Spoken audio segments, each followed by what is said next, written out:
So to begin this morning, I wanted to read two excerpts from different commentaries on this scripture passage. The first one said, Mark 13 is not an easy text to preach. You know that, and more than a few customarily courageous clergy have dodged it. The Revised Common Lectionary actually omits it, and preachers flee it for reasons we can understand. The second commentary read this. This passage, like others sometimes labeled difficult texts, is not included in the Revised Common Lectionary. Whatever the reason for its exclusion, a quick look at its contents might easily lead the preacher or teacher to give thanks for the omission and feel justified in ignoring the verses. I read you this for two reasons. The first is obviously so you'll feel sorry for me. I'll accept flowers and chocolate the rest of this week. But two is to help us understand the difficulty in wrestling with these words from Jesus. If you were listening to Jake read the scripture and had any thoughts of like, well, that's dismal, or that feels intense, or what do we do with these words in general, then you are not alone, because I felt the same way, and obviously scholars who are much smarter than I thought the same thing. Mark 13 is sometimes referred to as the little apocalypse. Jesus speaks kind of these wild words. It's dramatic, maybe even a little scary. The images piling up, layering disaster upon disaster, suffering upon suffering, until, if you're anything like me, you're completely overwhelmed by it all. The temple destroyed, wars and rumors of wars, earthquakes, labor pains, persecution before councils, beatings, deceptions, famines, fleeing believers, woes to new mothers, sun and moon darkened, stars falling from heaven. Jesus speaks of terrible and escalating suffering. And then on the other hand, Jesus speaks of the Son of Man coming in clouds with great power and great glory. He tells of the sending out of angels from the ends of the earth to the ends of the heavens, the ending of suffering. And on one hand, Jesus says, these are signs. But on the other hand, Jesus says, but beware that no one leads you astray, imagining signs that aren't there. On one hand, Jesus says, no one knows the day or the hour. You don't know the time. You don't know when the master of the house will arrive. But on the other hand, Jesus says, stay alert, stay awake.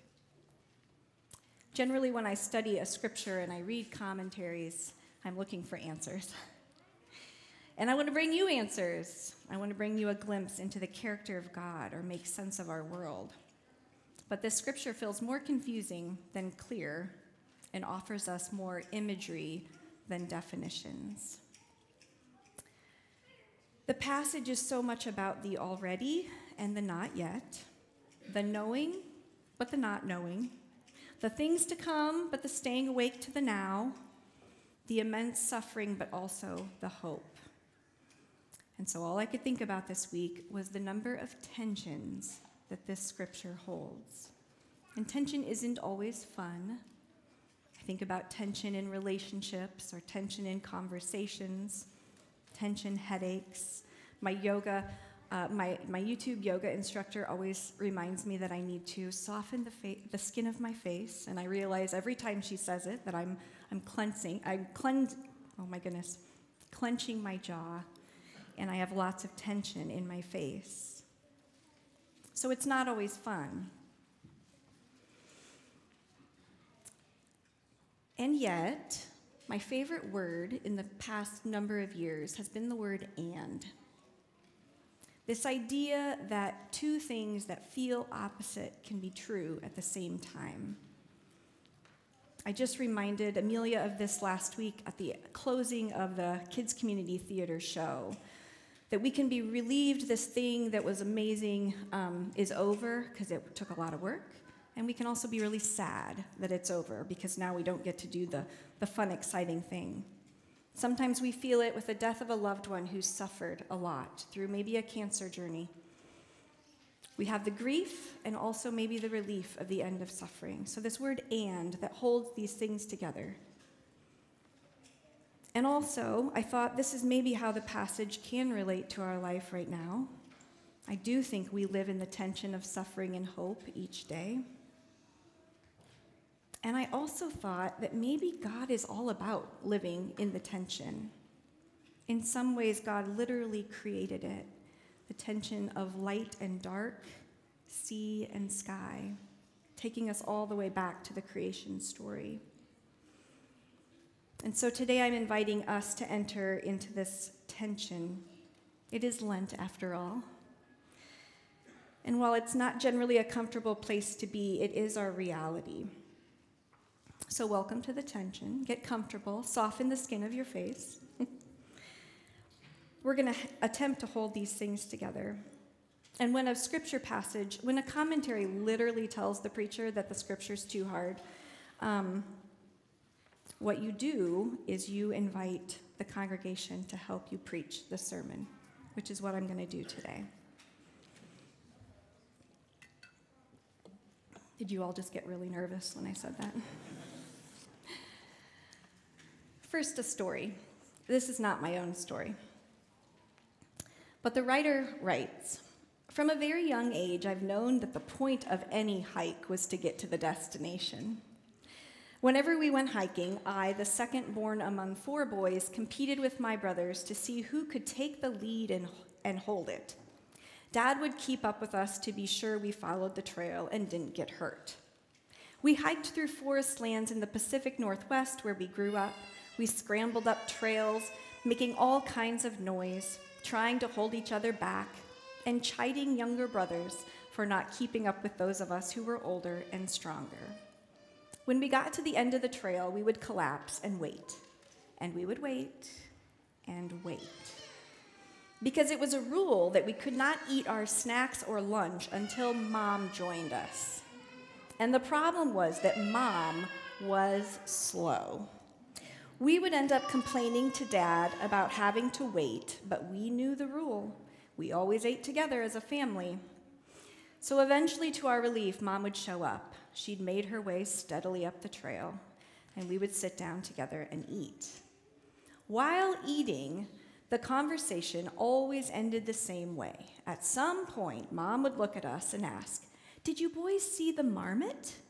'No, there was a marmot? Where?' we would ask, perplexed. 'Along the trail,' Mom would say. We would be quiet, thinking about how cool it would be to see a marmot. And then Mom would speak again. 'Did you boys see the family of beavers and their house?' 'Beavers?' we would exclaim. 'Where?' 'Well, in the middle of the lake we passed, a couple of miles into the hike.' And Mom would reply, and we would ask, 'Lake? There was a lake?' 'You missed the whole lake?' Mom would ask. And then she would smile and say, 'Perhaps we could stop by the lake on the way down and see if the beavers are still working.' Of course, on the way down, we would make so much noise that any beaver or marmot sighting would be impossible.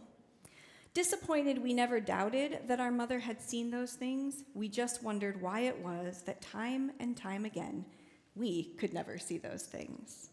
They were there, we just never looked for them. I read this to you today to ask, what are you looking for?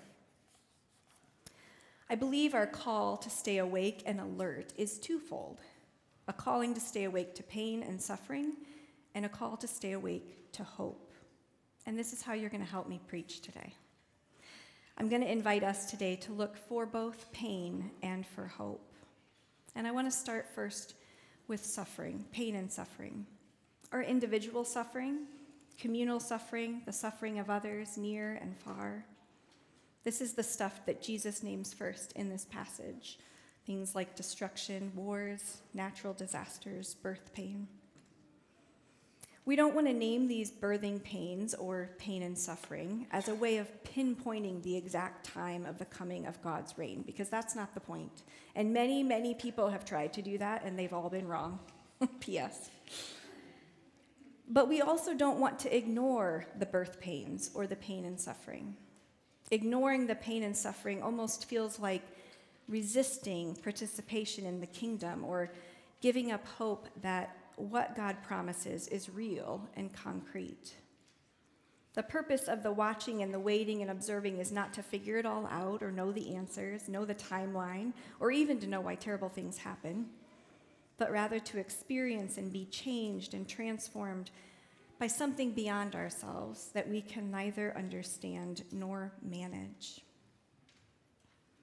And I want us to start with the pain and suffering and stay with it for a bit. If we're not careful or we rush to meet pain with a word of hope, it sometimes can feel almost like denial of the pain itself.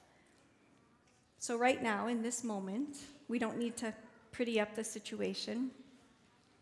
We often have an impulse to protect ourselves from how big pain can feel, and sometimes that leads us to sugarcoat it or find the silver lining of a situation rather than offering something that is really true about suffering.